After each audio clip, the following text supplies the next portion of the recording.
السلام علیکم ورحمۃ اللہ وبرکاتہ۔ ان الحمد للہ وحدہ والصلاة والسلام علی من لا نبی بعدہ،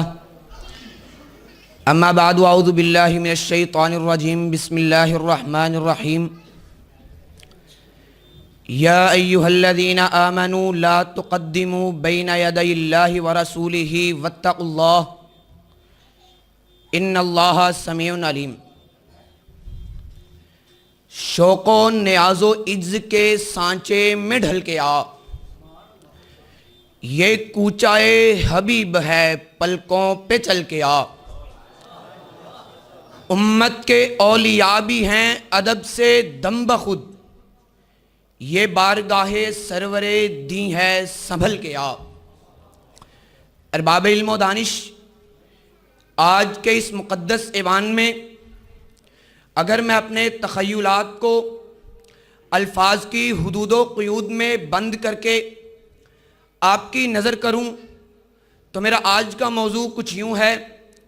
توہین رسالت کی سزا۔ حاضرین بزم، نبی محتشم علیہ التحیات والسلام کی حرمت و عظمت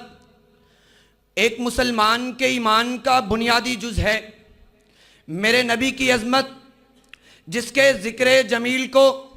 خود خالق کائنات نے ورفعنا لک ذکرک کہہ کر رفتیں بخشیں، ظلمت و جہالت سے اٹی ہوئی شب دیجور کو قندیل توحید و سنت سے روشن کیا، تشنگانے حقیقت و معرفت کو توحید کے آب زلال سے سیراب کیا، دل کی اجڑی ہوئی دنیا کو معرفت الہی، خود شناسائی اور حمیت و غیرت جیسی صفات سے آباد کیا۔ حاضرین باسعید، محبان رسول آپ پر محبت و عقیدت اور الفت کے پھول نچھاور کر کے دشمنان رسول کو پاش پاش کیے بغیر، گستاخان نبی کو صفائے ہستی سے مٹائے بغیر چین نہیں پا سکتے کہ خون دل دے کے نکھاریں گے رخے برگ گلاب۔ ہم نے گلشن کے تحفظ کی قسم کھائی ہے، ہم نے گلشن کے تحفظ کی قسم کھائی ہے۔ حضرات گرامی قدر، توہین رسالت کی سزا موضوع سخن کہ جس کے متعلق میں ارباب بست و کشاد کو اپنا یہ پیغام دے دینا چاہتا ہوں کہ افغان طالبان کے مسئلے پر مذاکرات ہو سکتے ہیں، برما کے جلتے اور کٹتے مسلمانوں کی لاشیں تو برداشت کی جا سکتی ہیں، حلب اور غزہ میں ایٹمی ہتھیاروں کے استعمال پر گفتگو تو ہو سکتی ہے، اور تو اور ڈاکٹر عافیہ صدیقی کے معاملے پر مذاکرات بھی کیے جا سکتے ہیں، لیکن جب باری ایسی ہستی کی آئی جو ظلمتوں میں آفتاب بن کر آئے، بجھے چہروں کو نور ایمانی سے روشن کرنے آئے، جن کے آنے سے انسانوں کو جینے کا شعور آیا، تمدن آیا، تہذیب آئی، امن آیا، وقار آیا، تو رب کعبہ کی قسم، لا تعتذروا قد کفرتم بعد ایمانکم کے تحت حرمت رسول پر مذاکرات نہیں ہو سکتے، ناموس رسالت پر، تقدیس رسالت پر نقطہ چینیاں برداشت نہیں کی جا سکتی، ختم نبوت کے مسئلے پر کوئی کمپرومائز نہیں ہو سکتا۔ اس لیے تو عاشقان رسول کے لب پر صرف ایک ہی نعرہ ہے: گستاخ رسول کی ایک سزا، سر تن سے جدا، سر تن سے جدا، سر تن سے جدا۔ حضرات ذی احتشام، آدم سے لے کر عیسیٰ تک جتنے بھی نبی آئے، تمام انبیاء کو تان و تشنیع کا نشانہ بنایا گیا، تمام انبیاء پر آوازیں کسے گئے، لیکن جب بات سرور کونین کی آئی،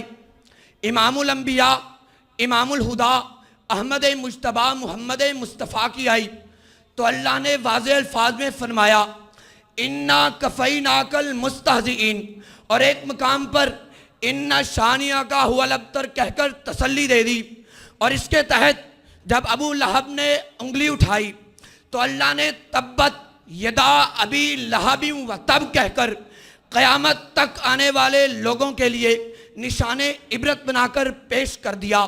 ابو رافع یہودی نے اپنی گندی سوچ کا اظہار نبی مکرم صلی اللہ علیہ وسلم کی شان میں گستاخی کی صورت میں کیا تو اللہ نے عبداللہ بن عتیق کو اس کے بستر پر موت کا فرشتہ بنا کر بھیج دیا۔ حاضرین اکرام، یہیں پر بس نہیں، سن 2001 میں دا ریئل فیس آف اسلام نامی ویب سائٹ پر محمد عربی صلی اللہ علیہ وسلم کے خاکے شائع کیے گئے۔ 2002 میں امریکی پادری جیری فال نے نبی مکرم صلی اللہ علیہ وسلم کی شان میں گستاخی کی جسارت کی، اور سن 2005 میں ڈنمارک کے یولانڈ پوسٹن نامی اخبار میں نبی مکرم صلی اللہ علیہ وسلم کی توہین کا ارتکاب کیا گیا۔ لیکن جس طرح چاند پر تھوکنے والے کا اپنا ہی منہ گندا ہوتا ہے، بالکل اسی طرح توہین رسالت کرنے والے گستاخوں کا حال تاریخ کے اوراق میں نشان عبرت بن گیا۔ صدر ذی وقار،